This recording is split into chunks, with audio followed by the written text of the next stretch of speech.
Pada kali ini saya akan mempraktikkan 6 teknik konseling. Yang pertama ada attending. Attending ini penerimaan konselor kepada konseli. Nah, ada beberapa keterampilan attending. Yang pertama, posisi badan, kontak mata, dan mendengarkan. Kemudian ada empati. Nah, empati ini kemampuan untuk memahami apa yang orang lain rasakan dan orang lain pikirkan. Ada beberapa keterampilan empati. Yang pertama, ekspresi wajah, gerak tubuh, dan beri kalimat afirmasi. Kemudian teknik refleksi perasaan dan eksplorasi masalah. Keterampilan merefleksikan perasaan adalah suatu keterampilan di mana konselor menentukan afeksi atau perasaan di balik pesan yang disampaikan oleh konseli. Sedangkan eksplorasi dalam konseling yaitu proses di mana konselor membantu klien untuk menggali lebih dalam pikiran, perasaan, perilaku, dan pengalaman yang mempengaruhi keadaan mereka saat ini.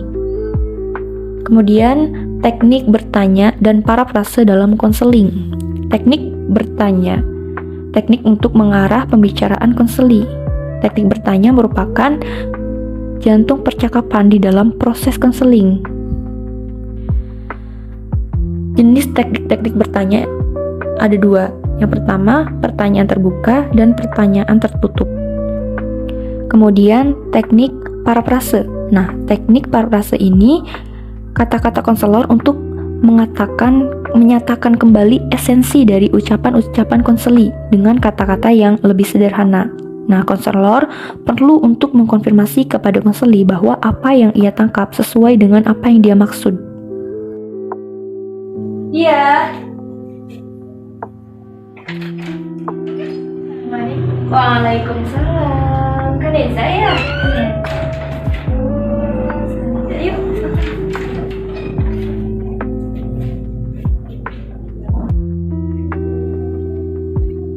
Kanisa, makan duduk.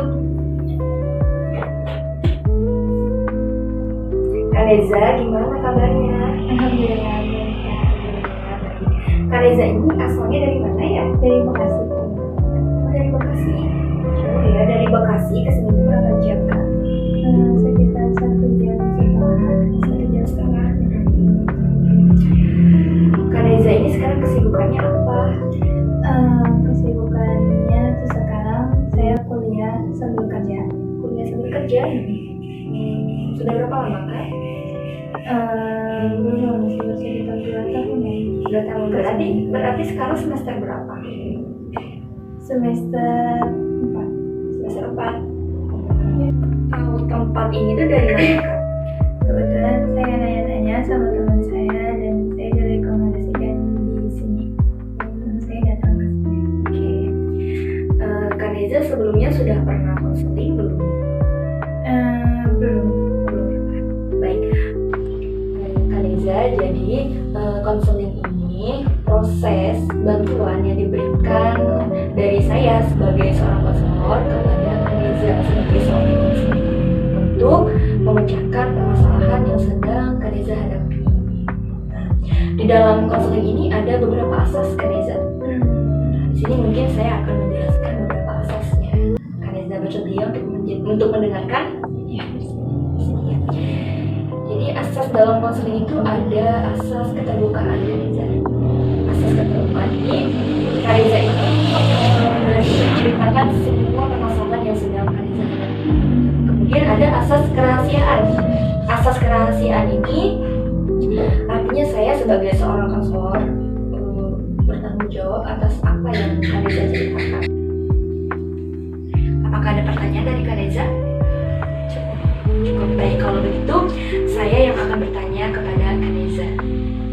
Kaneza, ada angin apa sih yang membuat Kaneza tuh datang ke tempat? Jadi saya ini anak kedua dari 3 bersaudara. Kebetulan kan saya emang kuliah sambil kerja, dan saya kuliah sambil kerja ini emang karena untuk membiayai kuliah saya tidak ditangguhkan bukan sama orang tua saya. Dan dari permasalahannya ini, orang tua saya tuh selalu meminta hasil gaji dari kerja saya. Dan bukan cuma itu, buat keperluan adik-adik saya juga yang harus saya biayain. Tapi orang tua saya tidak mengertikan semuanya itu. Dan kebetulan juga gaji saya itu tidak mencukupi mencukupi semuanya. Dan orang tua saya tuh bahkan selalu meminta lebih dari hasil saya. Saya tuh selalu bingung gitu dengan perihal hal ini. Kenapa orang tua saya itu tidak mengertikan? Saya ngerti apa yang kalian kasih memang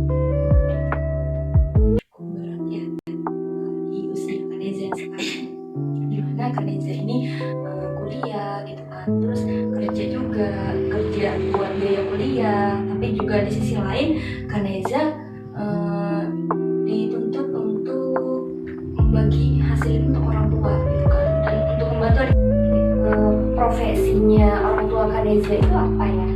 Kalau profesi ibu saya itu sebagai ibu rumah tangga biasa, kalau ayah saya sebagai tukang gojek.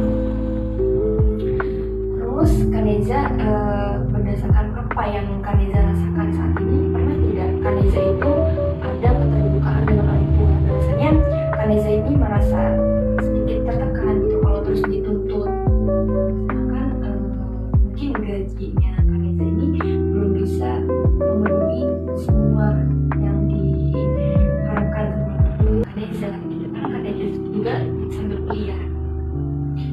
Kalau untuk terbuka kepada orang tua sih belum sih ya Kak, karena saya selalu memendam masalah itu. Jadi kayak udahlah gitu, terlalu capek untuk dibahas. Berarti sejauh ini Kaneza belum pernah ada keterbukaan sama orang tua tentang perasaan Kaneza. Tapi pernah nggak Kaneza sama orang tua itu ada pertengkaran? Karena Kaneza merasa orang tua tidak mengerti Kaneza, jadi di situ orang tua Kaneza menuntut, dan di situ Kaneza ada bentuk pemberontakan. Sekalipun saya memberontak, itu tidak akan menjadi peduli bagi dia. Yang dia inginkan hanya sekadar kebutuhannya mereka itu terpenuhi. Jadi saya nggak pernah menuntut menuntut masalah selama ini yang saya hadapi. Saya cuma bisa pasrah aja gitu. Tapi saya merasa kesel juga, kenapa saya tidak bisa membantah permasalahan ini. Jadi Kaneza ini sejauh ini merasa permasalahan itu sebenarnya berat, tapi Kaneza tidak pernah mengungkapkan itu kepada orang tua, padahal Kaneza ini merasa dituntut gitu kan. Kaneza ini merasa berat, padahal Kaneza sendiri butuh tempat untuk bersandar gitu kan. Tapi ternyata justru orang tua malah seolah-olah tidak peduli sama keadaan Kaneza gitu kan. Yang dibutuhkan sama orang tua, yang penting Kaneza ini kerja gitu kan, boleh kuliah gitu kan, yang penting nanti gaji orang tua dapat. Jadi seperti itu yang Kaneza rasakan. Ya, seperti itu.